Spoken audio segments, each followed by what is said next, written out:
सभी छोटे बड़े श्रोताओं को सुनीता भटनागर का प्यार भरा नमस्कार। ऑडियो स्टोरीज के हमारे चैनल कहानी जगत में आप सभी का स्वागत है। हिंदी कहानियों की श्रृंखला में आइए आज सुनते हैं उर्मिला शुक्ल जी द्वारा रचित कहानी तिरिया जन्म। उसके हाथ थपकियां दे रहे थे मगर मन भटक रहा था। आज गहरे तक आंदोलित हो उठी थी वह। सभ्यता के नित्य नए सोपान गढ़ते समाज के इस रूप ने तो उसे झकझोर ही दिया था। विचारों के साथ कभी थपकियां तेज हो उठती तो कभी धीमी। इससे तो शायद पहला जमाना ही अच्छा था। धर्म की ढाल मनुष्य को मनुष्य तो बनाए रखती थी, मगर आज तो सिर्फ विज्ञान है जिसकी ओट में सारे अत्याचार सदाचार हो गए हैं। विचारों के भंवर में डूबकर बहुत दूर निकल गई थी वह। एकाएक मुन्नी के सिसकने से वह वापस अपनी दुनिया में लौटी। उसने देखा नींद में भी उसके चेहरे पर पीड़ा की रेखाएं बरकरार थीं। थपकियों के साथ वह दर्द की इबारत पढ़ रही थी। दर्द जिसकी परिभाषा से नन्हा समन अभी अछूता था, मगर उसकी पीड़ा भोगने को विवश था। कैसी है ये विवशता? लोग कहते हैं कि जमाना बदल गया है, शायद बदला भी है। तभी तो शोषण ने ऐसे ऐसे रूप धरे हैं कि कुछ बाहरी भरकम शब्दों के बवंडर जरूर आए, मगर उनसे क्या मिला? हाँ, नारी स्वयं इस नारी मुक्ति की अगुआ बन बैठी है। इस स्वतंत्रता के पीछे छिपे भोगवाद को वह चाहकर भी समझना नहीं चाहती। इस न समझने के बहाने क्या वह अपना पिछला सब भूलना चाहती है? मगर अतीत को भूलकर सिर्फ वर्तमान में जीना क्या संभव है? नहीं, अतीत की नींव पर ही वर्तमान की इमारत खड़ी होती है। उसके मन ने इसकी आहट पा ली थी।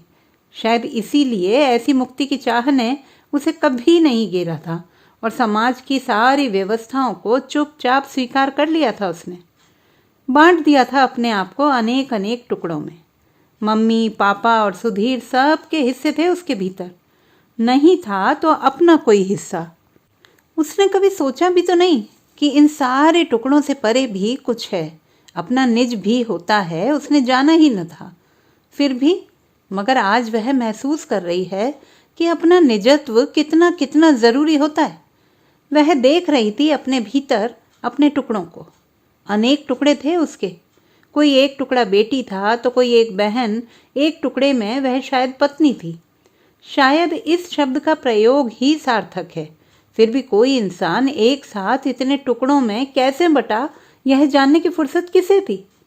यूं वह इंसान थी भी कहाँ? समाज औरत को इंसान मानता ही कब है? उसके मापदंडों पर औरत या तो देवी है या फिर उल्टा। बीच का कोई मार्ग ही नहीं है उसके लिए। बीच की साधारण राह पर तो इंसान चलते हैं। दृश्य आते जाते बनते बिगड़ते रहे। इन्हीं दृश्यों के बीच उभर आया बचपन। खिलौनों का अंबार, तरह तरह के रसोई के साजो सामान और सुंदर नाजुक गुड़िया। गुड़िया से खेलते मन में हर पल उतरती जा रही थी गुड़िया। और आशा आकांक्षा से परे वही निर्जीव गुड़िया उसमें कब बैठ गई थी वह कहाँ जान पाई थी भला। हाँ, एक बार विरोध किया था शायद। भैया के हवाई जहाज को लेकर मचल उठी थी वह, मगर बड़ी खूबसूरती से माँ ने मना लिया था उसे।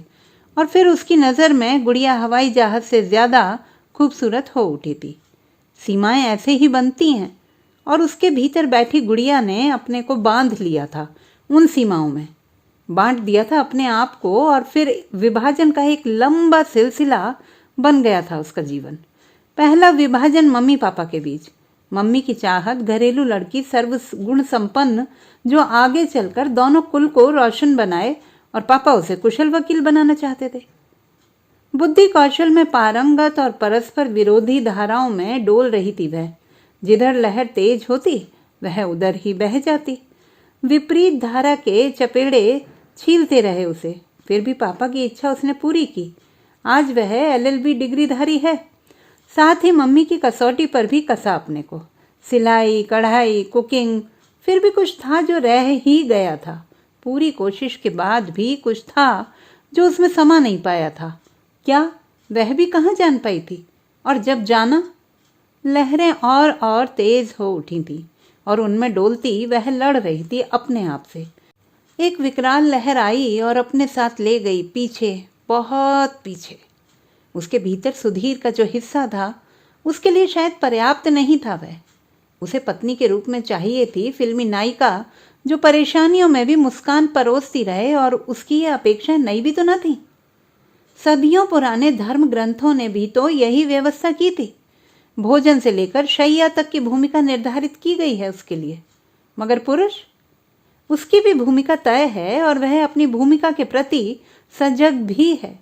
तभी तो उसके स्वामित्व पर आंच आई नहीं कि देखे सुने और भोगे हुए अनेक दृश्य उसकी आंखों में उभर आए।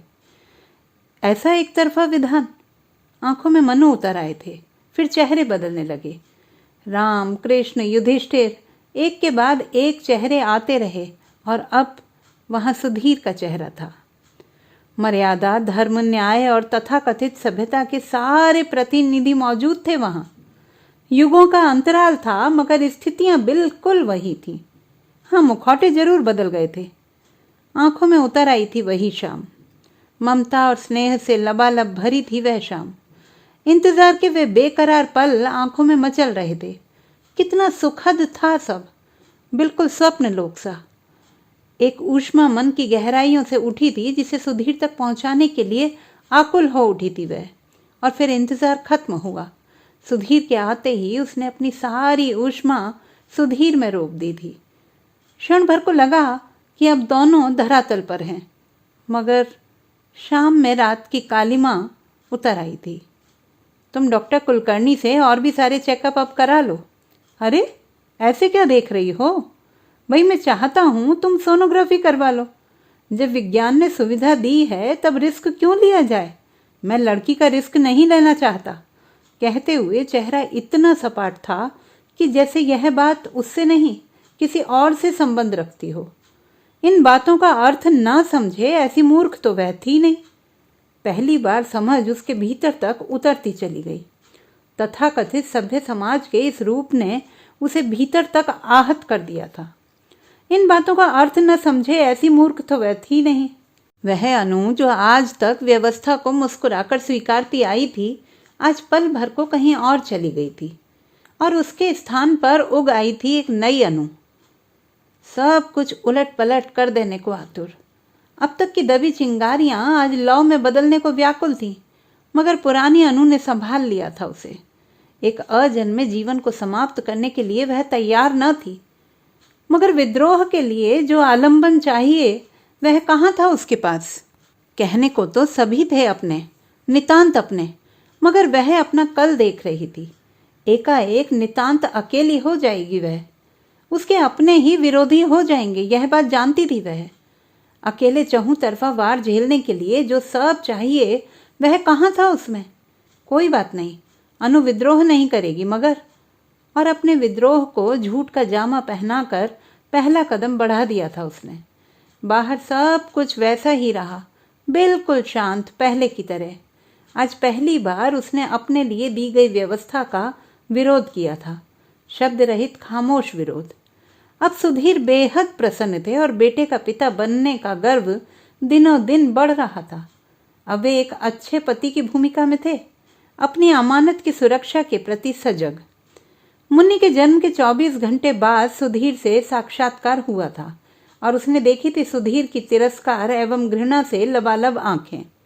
मगर लोगों ने देखा उन्हीं आंखों में तिरती मोहक मुस्कान और होंठों पर मचलते जुमले जो बेटी के जन्म पर उछाले जाते हैं, बल्कि औरों से ज्यादा स्नेहिल जुमले, बिल्कुल छायावादी कविता की तरह कोमल और स्वप्निल। चाशनी से पगे शब्दों ने पल भर तो उसे भी भ्रमित कर दिया था। उसे भी लगा था कि व्यर्थ ही वह सुधीर के विषय में गलत सोच रही थी। शायद उसके मन की आशंका ने ही कुछ गलत देख लिया था। मगर लोगों के हटते ही फिर वही सब, एक गुलाम अपना और अपनी नस्ल का निर्णय स्वयं ले। स्वामी को भला कैसे बर्दाश्त होता। घर लौटने पर सारी रस्में हुई जो आम तौर पर हुआ करती हैं। पार्टी तो इतनी जोरदार थी कि लोग आज भी याद करते हैं। मगर इस सब के बीच कांटे चुभते रहे। मुन्नी सुधीर के स्वामित्व के लिए चुनौती थी और वह जानती थी कि अब राह आसान नहीं है। राह में कांटे ही कांटे उग आए हैं, मगर यह चुनाव उसका अपना था, सो वह चलती रही, हर संभव कांटे बीनती रही। मगर कांटे बढ़ते ही जा रहे थे निरंतर, फिर भी वह चल रही थी। सुधीर के लिए अब उसका वजूद एक मशीन से ज्यादा न था। जब चाह स्विच ऑन, वह उसमें आंधी से प्रवेश करता और तूफान से लौट जाता। सब कुछ उजाड़ कर मन आहत होता, मगर वह पत्नी थी और पत्नी धर्म निभाना उसका कर्तव्य था, सो वह अपना कर्तव्य पाल रही थी। समय के साथ सुधीर और कंटीले हो चले थे। बात बात में उलझते, मगर उसने खामोशी को ढाल बना लिया था। उसे विश्वास था कि वक्त के साथ सब ठीक हो जाएगा, मगर उसकी खामोशी उन्हें और अधिक आक्रामक और संवेदन शून्य बनाती चली गई थी। समय कुछ और बढ़ चला था। मुन्नी की किलकारियां पूरे घर में गूंजती, मगर एक कोना अब भी ऐसा था जहां उसकी पहुंच न थी। उस कोने को लेकर अनु अक्सर व्याकुल हो उठती। ऐसा व्यवहार उसकी कल्पना से परे था, मगर सब प्रत्यक्ष था उसके अपने ही जीवन में। फिर भी आशा का दामन थामे वह बढ़ रही थी, कदम दर कदम। मगर आज की घटना ने तो उसके हाथ से आशा का दामन भी झटक दिया था। आज के यथार्थ को उसकी आशा भी थाम नहीं सकी थी।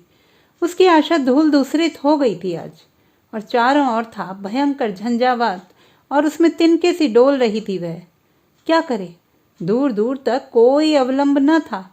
पीड़ा और अवसाद के बीच आज की सुबह आंखों में फिर उभर आई थी। सुधीर को नाश्ता देकर वह रसोई में व्यस्त थी। आज आया छुट्टी पर थी, सो जल्दी जल्दी काम से निपट लेना चाहती थी। पिछले कुछ दिनों से मुन्नी चिड़चिड़ी भी बहुत हो गई थी। जरा देर हुई नहीं कि रो रो कर बेहाल हो जाती है। तभी झन्न की आवाज और रसोई के फर्श पर दूध ही दूध नजर आने लगा। मियाऊं। खिड़की पर बैठी बिल्ली शायद उसकी प्रतिक्रिया की प्रतीक्षा में थी, और अनु की सारी कोशिश नाकाम हुई थी इसी झनाके के साथ। मुन्नी जाग गई थी। अब तक बिखरते दूध की चिंता में उसके कानों में आवाज पहुंच गई थी, मगर वह चाह रही थी कि रसोई का बिखरापन समेट ले। तभी सुधीर की आवाज ने दखल दी। अनु, मेरी टाई कहाँ है? हाँ, इस घर में तो कोई चीज मिलती ही नहीं। उसने कपड़ों के साथ टाई भी निकाली थी, शायद जल्दी में रह गई हो। सुधीर की अवहेलना के परिणाम से वह गाफिल न थी। भागकर कमरे में पहुंची। सारे कमरे में कपड़े ही कपड़े थे। पल भर को मन किया कि वह भी बुक्का फाड़कर रो पड़े, मगर किसके सामने? सुटाई ढूंढने में लग गई। तभी धम्म की आवाज से कमरा भर उठा था, और पल भर को वह निस्तब्ध हो गई थी। फिर मुन्नी की लंबी चीख उभर कर फैल गई थी कमरे में। मुन्नी सुधीर के पैरों के पास पड़ी थी। भय और पीड़ा से चेहरा जर्द हो गया था, मगर सुधीर निरपेक्ष खड़े थे अपनी टाई के इंतजार में। उसने दौड़कर मुन्नी को उठाया।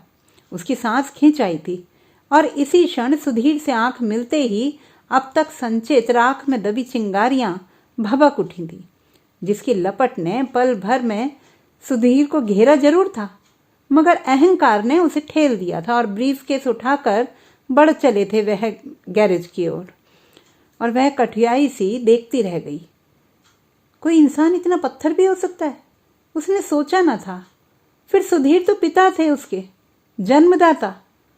हाथ मुन्नी की पीड़ा सहला रहे थे, मगर मन में था तूफान, और उसमें तैरती लंबी लंबी परछाइयां। कार के स्टार्ट होने से वह सजग हुई। सुधीर जा चुके थे। मुन्नी देर तक हिचकियां भरती रही, फिर सहज हो गई, मगर अनु आज सहज न थी। उसने सुधीर से झूठ बोलने की गलती की थी, मगर इसकी सजा मुन्नी को? फिर उसकी गलती भी क्या थी? यही कि एक जीव हत्या में उसने साथ नहीं दिया था। हाँ, यही उसका अपराध था। वह भूल गई थी कि उसने देखा मुन्नी नींद में भी भय और पीड़ा से मुक्त न थी। उसका मन कराह उठा था। आंखें छल छला आईं। इस नन्ही जान का क्या दोष है भला? यही कि उसने स्त्री जन्म पाया है। तो क्या स्त्रियां सिर्फ पीड़ा सहने के लिए हैं? यही उनकी नियति है? हाँ, युगों युगों से यही तो होता चला आया है। पीड़ा ने ही आकार ग्रहण किया, और लोगों ने उसे नारी नाम दे दिया। उसका मन बहुत पीछे चला गया। बचपन में नानी गाया करती थी, तिरिया जन्म झनी दे हो विधाता, तिरिया जन्म झनी दे, तिरिया जन्म कांटों की सेजिया, सोवत चुभ चुभ जाए हो विधाता, तिरिया जन्म झनी दे। बचपन में वह कहाँ समझ पाई थी कि इस गीत के साथ नानी की आंखें क्यों भर आती हैं, मगर आज इस पीड़ा में गोते लगा रही है वह। आंसू ढलते रहे थे, मन भीगता रहा और दर्द गहराता रहा। यह कैसी पीड़ा है जिसका स्रोत आज तक सूखा नहीं है? क्या कभी नहीं सूखेगा यह? सोच ने नया मोड़ दिया। उसकी बेटी ने भी तो तिरिया जन्म पाया है, तो क्या उसकी लाडली भी सारा जीवन यूं ही पीड़ाओं में जिएगी? जीवन भर सजा पाएगी, वह भी उस गलती के लिए जो उसने की ही नहीं? नहीं, उसके जीवन से कांटों को निकाल फेंकेगी वह। चाहे उसके साथ लहूलुहान क्यों ना हो जाए, वह लड़ेगी अपनी लड़ाई, अपनी बेटी की लड़ाई और अपने आने वाली नस्ल की लड़ाई। अपनी सामर्थ्य भर लड़ेगी। मगर वह सामर्थ्य है कहाँ? मन ने ललकारा। सामर्थ्य जुटाऊंगी मैं जानती हूँ कि आंधी में खड़े होने के लिए पैरों में शक्ति चाहिए। मैं भरूंगी वह शक्ति अपने कमजोर पैरों में। और धीरे धीरे उसकी आंखें बंद हो गई थी। वह आज पहली बार दुआ मांग रही थी, अपने लिए, सिर्फ अपने लिए। आज वह मांग रही थी जन्म जन्मांतर तक तिरिया जन्म। युगों युगों से बोए कांटे निकालने के लिए जन्म पर्याप्त न था, तो वह बार बार तिरिया जन्म की कामना कर रही थी। और धीरे धीरे दर्द का कोहरा छंटने लगा था। सुधीर देर रात क्लब से लौटे तो पाया कि आज स्टडी रूम की लाइट जल रही है। भीतर झांका, वहीं उनकी टेबल के करीब एक टेबल और लग गई थी। टेबल लैंप की रोशनी बहुत कुछ कह रही थी। अनु अपने कार्य क्षेत्र के लिए तैयार हो रही थी। तो दोस्तों, ये थी हमारी आज की कहानी। आपको कैसी लगी कमेंट बॉक्स में लिखना ना भूलें। चैनल को सब्सक्राइब करें, लाइक करें और मित्रों के साथ शेयर करें।